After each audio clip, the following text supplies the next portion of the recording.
Kuha tayo ng buko. May pinakamatamis na buko dito eh.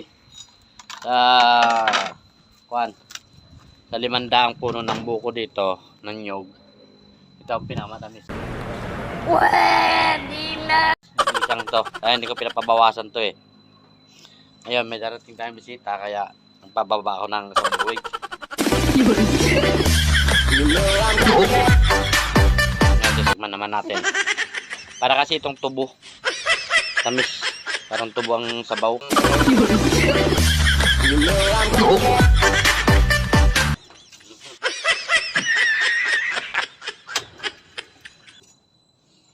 Parang asukal kasi ang ko nito. Sabaw. Hindi katulad niya, no? Sa 500, 545 na niyog. Ito ang pinakamatamis dyan sa ako na yan. 500 na yan. Parang tubo. Ang sabaw. Ayun, no? Naiiwan ang lasa sa bunganga mo. Pwede na! Ninom mo. Katulad ng iba, maasim. Kaya kung anong lasa.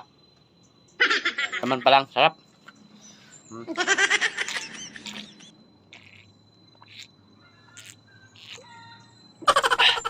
Tamis, gulpe.